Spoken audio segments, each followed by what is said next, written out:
علامہ ابن جوزی رحمۃ اللہ تعالی لکھتے ہیں اللہ پاک کے آخری نبی رسول مقبول علیہ الصلوۃ والسلام نے فرمایا میرے پاس جبریل امین حاضر ہوئے، عرض کی یا رسول اللہ صلی اللہ تعالی علیہ وسلم قیامت میں ایک نوجوان کو لایا جائے گا، وہ غمگین ہوگا، رو رہا ہوگا، فرشتے اس کو لوہے کے گرزوں یعنی آئرن راڈ سے اسے ہانک رہے ہوں گے، وہ نوجوان 1000 سال تک الامان الامان پکارتا رہے گا لیکن اس کو امان نہیں دی جائے گی۔ پھر اس نوجوان کو 1000 سال کے بعد رب قہار کی بارگاہ میں پیش کیا جائے گا، اللہ پاک فرشتوں کو حکم دے گا کہ اسے منہ کے بل جہنم میں ڈال دو۔ جبریل امین کا بیان سن کر رسول اکرم صلی اللہ تعالی علیہ وسلم نے فرمایا اے جبریل یہ کون ہوگا؟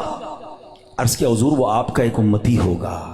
فرمایا اس کا گناہ کیا ہوگا؟ عرض کی یا رسول اللہ صلی اللہ تعالی علیہ وسلم یہ وہ بدنصیب ہے جس کی زندگی میں رمضان المبارک تو تشریف لایا مگر توبہ و استغفار کی بجائے ماہ رمضان کو اس نے گناہوں میں گزار دیا۔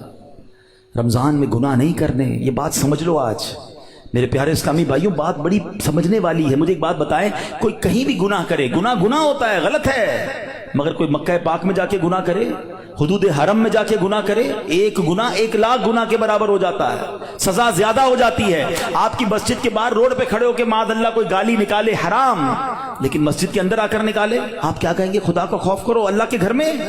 تو اسی طرح کچھ مقام کی اہمیت ہوتی ہے، کچھ وقتوں کی اہمیت ہوتی ہے، کچھ مہینوں کی اہمیت ہوتی ہے۔ رمضان ہمیں بخشوانے آیا ہے۔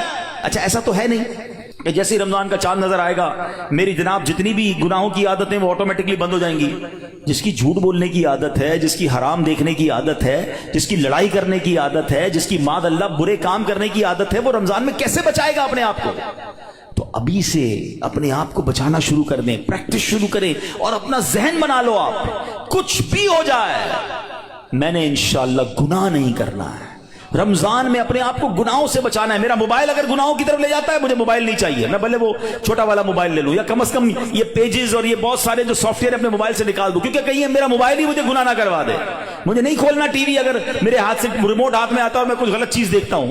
مدنی چینل دیکھیں سبحان اللہ، ہر اس دوستی سے، ہر اس کمپنی سے، ہر اس صحبت سے مجھے بچنا ہے کہ جہاں بیٹھتا ہوں تو غیبتیں ہوتی ہیں، جہاں بیٹھتا ہوں تو جناب گناہ ہوتے ہیں، مجھے نہیں جانا بھائی۔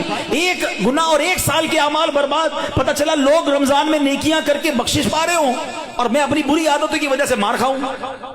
یہ بہت سخت عذاب ہے۔ دیکھیں آپ نے سنا نا کہ 1000 سال تک وہ الامان پکارتا رہے گا مگر اس کی پکار نہیں سنی جائے گی۔ خدا را یہ مہینے میں قدر کرنی ہے، یہ مہینہ میری اور آپ کی بخشش کے لیے آیا ہے، یہ ہمارے اعمال نامے کو بہت زیادہ انشاءاللہ امپروو کرنے کے لیے آیا ہے۔ اللہ کرے کہ ہم اس مہینے کے بارے میں سوچیں۔ ایک اور انداز میرے آقا کا کیا تھا، بی بی عائشہ صدیقہ رضی اللہ تعالیٰ عنہا فرماتی ہیں جب رمضان کا مہینہ تشریف لاتا تو پیارے آقا علیہ الصلوۃ والسلام عبادت پر کمر باندھ لیا کرتے ہیں۔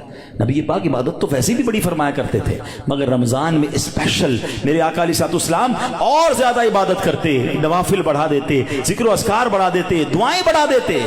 تو ہمیں بھی رمضان میں پلان کرنا ہے کہ میں نے انشاءاللہ تلاوت قرآن کرنی ہے، میں نے رمضان میں اتنے نوافل پڑھنے ہیں، میں نے انشاءاللہ اتنے درود پڑھنے ہیں، میں نے آپ فضول کاموں سے بچنے لگ جائیں، آپ کی ویسے ہی ٹائم میں بڑی برکت ہو جانی ہے۔